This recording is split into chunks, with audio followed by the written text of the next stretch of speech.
We begin with a 14-year-old being stabbed in the chest in the Heights. Yeah, this happened near a park on Wednesday. Our Matt Doherty is following the story for us. Matt, what do we know tonight? Well, we don't know a whole lot, Lynn. Police still don't know exactly what happened. As you can tell, this is a pretty popular park. I spoke with police earlier, and they're telling me they don't even know what object was used to stab the boy. They didn't have any descriptions of a suspect either. They say they responded an hour after the boy was stabbed in the chest near Halbert Park, not far from Hamilton Middle School. Now, the school district says the boy went back to the school to get help. They called 911, and he was taken to Bentop Hospital. Police say he is expected to survive. For neighbors who consider this a safe part of town, it's a shock. Yeah, that was pretty shocking to me because I've never really seen anything like that kind of activity around here. It was surprising for sure. Now, police say they are interested in hearing from anyone who might have any information. Of course, if you do, you're asked to give them a call right away. We're live in the Heights, standing for Houston. Matt Doherty, KHOU 11 News. Thanks so much, Matt.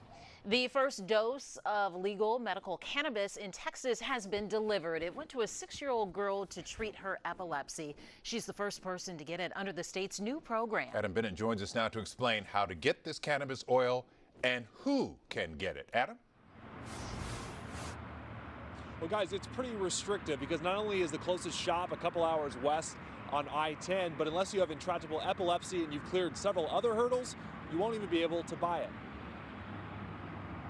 The state, known for being red, is now getting its first legal taste of medical green. It's an incredible thing for them to reduce the burden of seizures and increase quality of life. Houston neurologist Dr. Joshua Rotenberg is board certified in epilepsy. I'm hoping it can help, but I don't expect pandemonium. He's also one of only 17 doctors, including 5 in Harris County and 1 in Montgomery County, licensed to prescribe cannabis oil in Texas. This is not the hallucinatory, this isn't the fun molecule. It can only be prescribed to patients with refractory epilepsy, which Dr. Rotenberg estimates about 1/5 of 1% of Texans have. Patients have to have tried 2 FDA-approved drugs, but found them to be ineffective, and they have to get approval from 2 doctors on the registry.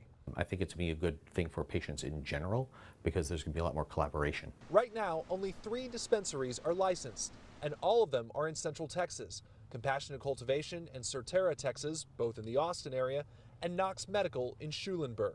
This isn't, your second cousin's closet in his dorm room where he's got some lights and growing. I mean, this is a multi-million-dollar facility. So while the plants have been growing since October, some of the system's fine print is still being written. I think that there is a lot of detail still to be worked out. And the dispensary's employees will fill those prescriptions over the counter or deliver them to the patients. Now, that oil, I'm told, is taken orally or through a gastrointestinal tube, though patients are not allowed to smoke it, and the state says they're also not allowed to grow their own cannabis. Len? All right, Adam, thank you. And here's what we want to know. Beyond cannabis oil, which we've been talking about, it is now legal. Would you like to see full medical marijuana to become legal in Texas? Go to KHOU.com/vote now. Take part in our informal poll. We'll have the results coming up at 6 o'clock. Tonight, Democrats very upset about the release of a controversial declassified memo drafted by Republicans on the House Intelligence Committee. The 4-page document accuses the FBI and the Justice Department of abusing surveillance power to spy on a Trump campaign official. Critics say the document is misleading, inaccurate, and leaves out key details. They argue the document was drafted to discredit the Russia investigation. More details on this story coming up on the CBS Evening News at 5:30. It was a rough day on Wall Street. The Dow fell 665 points as investors worried about the threat of inflation. Stocks ended the week with their worst weekly performance in 2 years.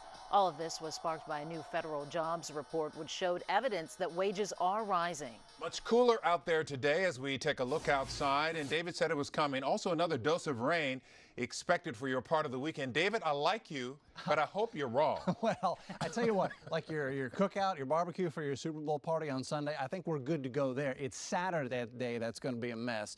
Here we go, outside right now. It's beautiful sky in Galveston. It's cloudy. Look at some of the undulations as the upper level winds bend the clouds. It's dry though. Seawall Boulevard looking good. Pleasure Piers going full blast tonight because tonight is the official start of Galveston Mardi Gras. 10% rain chance tonight, 52. Take a jacket. It's going to be chilly down there in Galveston this evening. Tomorrow is the wet day for Galveston Mardi Gras. 60% rain chance and upper 50s. And then 66 on the island on Sunday with only a 10% rain chance. So that's the way the first weekend of Galveston Mardi Gras weather goes. For us here up in Houston, lovely evening. Yeah, it's a rainy Saturday. I'll walk you hour by hour through tomorrow's forecast, and I've got your Super Sunday forecast and an update on the groundhog if you haven't already heard. I'll be back with that in a couple of minutes. Thanks, David. More than 300 homes damaged by Hurricane Harvey are getting badly needed repairs. And this is part of a year-long effort that's also part of Super Bowl weekend. Jason Miles is live from the Independence Heights neighborhood with more for us. Hey, Jason. Hey there, guys. Some NFL legends helped volunteers at the homes you see behind me. I'll have more from them in just a bit. But first, take a look at the activity out here earlier today. Dozens of volunteers painting, hammering, sawing, basically repairing homes impacted by Hurricane Harvey. We're not necessarily talking about flooded homes in every case. Roof and wall damage also qualifies for a fix-up. The nonprofit Rebuilding Together is behind the effort and plans to tackle more than 300 homes in this area over the next 3 years. I'm just so blessed. I haven't met so many wonderful people in my life, I think, in one day or 2 days, and they've been here. They have been here. Even these. A number of NFL greats have been here too. They routinely work on volunteer projects like this, including legendary Oilers quarterback Dan Pastorini.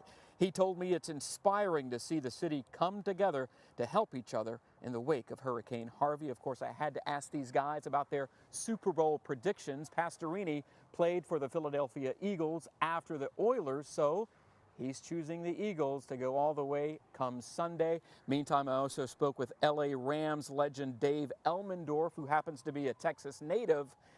He picked the Patriots because he says you could never bet against Tom Brady. We'll see how that goes. Meantime, you can find out how you can join Rebuilding Together's team by clicking this story on KHOU.com.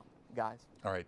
Jason, thank you so much. And as far as the Super Bowl is concerned, I say fly, Eagles, fly. Well, especially after hearing about Pastorini's connection Fly, with them now. Eagles, fly. Car lovers, have you heard about this? A high-end but affordable new car. Coming up, crowds have been gathering at the Galleria to catch a glimpse of the new Tesla model that's rolled onto the showroom floor. Also, the debate over Tom Brady kissing one of his children. Hear what people are saying. And some nutritionists are giving you the green light to eat pizza for breakfast. We'll explain up next. Well, if you're going to be out and about this weekend, there's road work you definitely need to know about. Now, we start off with the big one. Downtown, I-45, the Gulf Freeway's inbound exit ramp to either go 288 or 69 southbound. That ramp's going to be blocked off all weekend long, forcing traffic to go through downtown on I-45 up to I-10. Then you have to go eastbound over to 69, then back southbound to get that access. Now, that's all fine and dandy, except for you have the ongoing construction at Scott Street that blocks off a right lane. So you'll first start off going over to the left, then you'll be forced over to the right. It's going to be a big mess. I-45 itself will be backed up heavy all weekend long. So if you can avoid it, do so. Best bet, use 610, the South Loop as your alternate route, or take the East Loop up to I-10. Those would be good ways to use, but just think 610, you'll be doing yourself a favor. Next up, a couple of stretches of road work on Highway 290. Inbound at 43rd tonight at 10, they'll block off a left lane, and that'll be up all weekend long. Now, with that one lane being blocked and it's pretty narrow through there, I do expect delays probably as you approach Fairbanks, North Houston. If you wanted to use Hempstead Highway, you could do that, or even use the Katy Freeway as an alternate route. Also, 290 outbound from FM 529 out to Jones Road through Jersey Village. They're going to block off a couple of right lanes for road work this weekend, so you will have backups as well as you approach the West Ham Houston Tollway. If you wanted to take the tollway down to the Katy Freeway, you could do that, but that is going way out of your way. You might just take your patience with you trying to get through Jersey Village this weekend. Of course, you got a smartphone, you need to download the KHOU mobile app. We've got a road closure section. Anything else pops up this week and I haven't talked about, you'll have it right at your fingertips. I'm Darby Douglas for KHOU 11 News.